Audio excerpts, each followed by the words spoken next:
pettier. You're just kind of like snappier. Like I am. I know I am. Like a little bit of a disdain. Yeah. Hanging out with the Hindi Lanes. Welcome back, guys. Today's topic very serious, very fun, very casual. How have our lives changed since having kids? But you know, when we think about it, like there's so much that has changed between me and you from when we had kids until now. And I want it to be more so like both point of views. Right. It's gonna be. When me and Julian met, we were in such a different place. We were like graduated from college, in college, done with college. We were living in the city, like in the middle of the hustle and bustle of DC. We were going out. How many times a week? It wasn't even the fact of us going out any It was time like, of the week. It was just the fact that we would just get up and go. And get up and go. And not have Date any nights, idea when we'll be back, care about when to be back. Somewhere with how our relationship and our relationship changed after children. First of all, that's absolutely number one. It is. We can't get up and go anywhere without. It makes you have to work a lot harder for those moments, for those date nights, for those time out together. And we don't always have a nanny or a sister. It's a lot more difficult and it's a lot more disappointing when you know. It is. So I feel like the strain can start to become this complacency that you get in. Have you just noticed not doing if we haven't had a date in like over 2 weeks, like we get empty? Yeah, that's what I'm saying. Like the moods change. Like the everything moods starts change, to get a little bit, everything starts to get just kind of you're just like moody, it's a bitterness. Not, yeah. I don't want to say a moodiness, but it's more of a bitterness. It's right. You're just like you know. But I mean, think about it. You know what I'm saying? Especially now, maybe not so much when we had one kid, but four. With four. Like, you're still stuck in the same rut of routine of the same thing every day, every week. Yeah. When that stretches to 3-4 weeks to a month to 2 months of you just not doing anything, it's gonna get to you. It's gonna get to anyone, quite frankly. Without us having some us time, like without us having some, like when I miss you, I don't have you time. I become. Why are you smiling at me? Yeah, you said miss me and have me time. Whatever, I do miss you. Yeah. I do miss you, and I do want. Sometimes you don't be saying that. Yes, I don't. But that's the thing. Like, it's not like I don't want to say I miss you. It's just that like. Instead of I'm much more vocal about you are. You will say it and be like, I need a date with you. I would just be yeah, you'll just do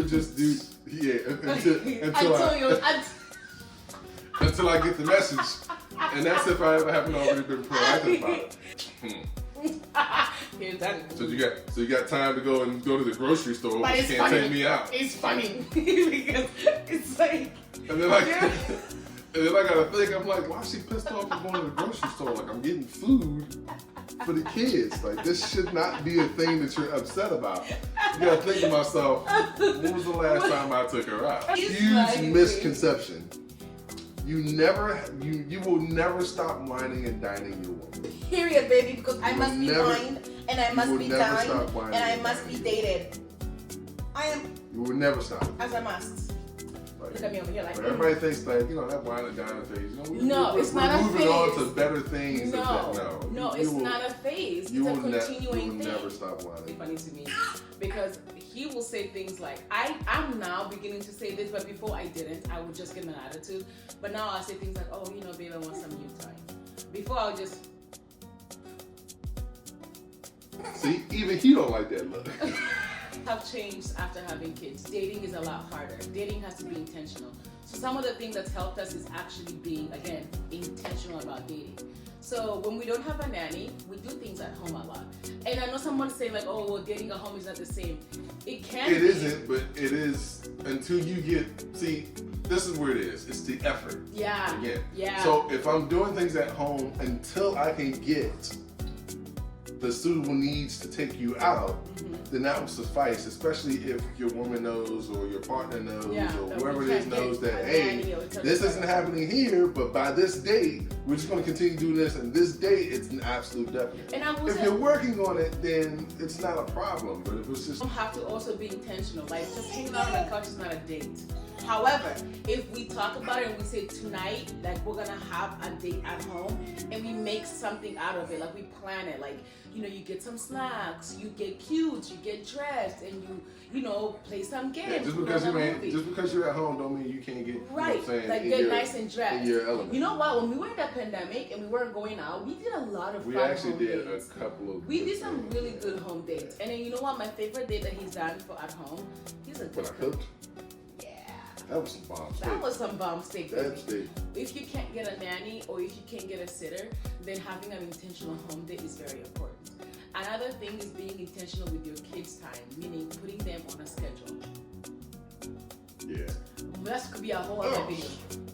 What's going on over here? What happened? You got your beard? Chunky, let it go! Let daddy go, Chunky! God damn. It's ripped. Is everything okay? This is a mess. This is a mess. When you look at that ring, You don't like it. Why? you have to have the hard conversation. You have to have the hard conversations, even when they don't. Just feel the it. communication. I know people say communication, but I Period think, has changed. but he has changed. Tell me what you want. Yeah. Like, that's the biggest thing that I think have I just was been- like, what do you want? I don't know. What do you It's want? not that simple. What do you want? It's not that simple. But like really though, I feel like I was one of those that's like, you really can't read my goddamn mind after you've been in my guts. And when he couldn't read my mind, I would get upset that he's not doing what I didn't tell him to do. Or that he's There's not already so fulfilling- many memes about that. Like There is, but it really is a real thing. it And is honestly, absolutely real thing. I That's where think memes come from. it has gotten easier because I've been more vocal about what I want. And I can understand if you tell somebody what you want and they don't just want to try and they don't want to do it. But if you never told someone what you need, how do you expectation them? I think that's the biggest. I think honestly that's one of the biggest problems in marriages and relationships is that somebody is expecting something that they never even vocalized that this is what I want. Ooh, therapy. But he's right. He's right. You can't expect something you never even vocalized you wanted. Look at me repeating what he said, but like mansplaining. So to summarize, there's things that have changed and how to fix them, or just how to work on them. So my perspective, some things that have changed and how, things that we've done to help with them. The biggest thing, I've always talked about this already, would say that, date nights are a lot harder and we have to be more intentional about it. And how we fix it is we find a nanny and we found a limit of how long we'll go without a date. I think 2 weeks is too long without a date. So if it's been 2 weeks and you still can't find a sitter, maybe you plan a date. Another thing that I feel like is really cute is asking your partner on a date. I like that. You plan the date with your spouse instead of just waiting for them to do it. So like make it like a 2 weeks. It's got to be a mutual thing. Yeah, it can't just be like always he asks. I don't understand. Because then at that point, like I'm gonna be like, all right, well, if I'm putting all the effort in it, Yeah, it's like, gonna, it's gonna take a toll of You itself. want to be winding and dine, don't you? Yeah, there you go. Bro. Look at you. Wine and dine like what? Say less. Say less, my guy. The number one thing that's like the most annoying is when like we only do something when I plan it or when I ask you, or if it's. But then you got an attitude when I don't ask you, but you've never planned it. I feel like you deserve to be asked out too. You deserve to be taken out, and I love taking you out. Yeah. You planned some pretty cool Hey, things. what can I say? It ain't so childish. But Chunky, please. You're real smooth with it. But yeah, so being intentional with your dates. Another thing you mentioned communication and expressing what you need to your spouse. Right. So that has changed completely over the years. What's up, man? So I guess the advice would be after the problem after having kids is like we need different things from our spouse than we did before. So Right? that all stems from one big thing after, which is a huge part after kids is going to be, and this is going to be for this has to be for another video because it takes so long to talk about, and that's again postpartum awareness. Because everything that you want is going to change. Everything that you know what I'm saying. Even how you communicate it change after having postpartum. kids. So when the changes are happening postpartum and you need something different, how to fix that or how to get back into the same page is learning how your new communication needs are and telling your spouse what you need and not expecting them to just know what you need. Right. And also coming from the guy's point of view, patience and consistency. Because you're not going to tell me what you want the first time. You're not going to tell me the second time. It's going to be like the 1,000th, 2,000th time where I'm finally going to get something out of you. I'm sorry, it shouldn't be something. that way. It shouldn't, but you know, but be like very hard.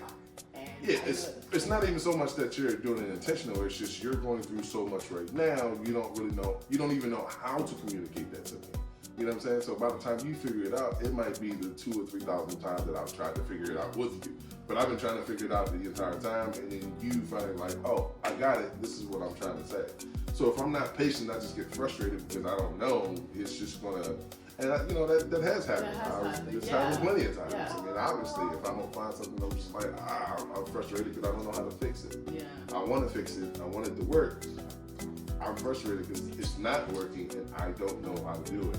And I can't get you to tell me because you don't know how to tell you. Honestly, so it's me not knowing what I needed to. That's what I'm saying. That's part of it. That's what I'm saying. All of that is like, all of that is. It took me learning a lot about postpartum to learn what that was, you know. I feel like, you know, this is just like our first episode, so obviously Chunky was out.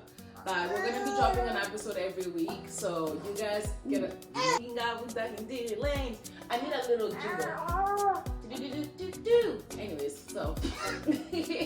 Alright, so drop a jingle. Thank you, baby. He can make jingles. I can't. I'm just gonna. You can make a jingle. You literally can produce music. Why can't you make me a jingle? Make me a jingle. I gotta figure it out. Give me a second. Okay. So we're gonna have a jingle. Hang out with that Hindi lane. I don't know. Oh my God. That is not gonna be the jingle, by the way.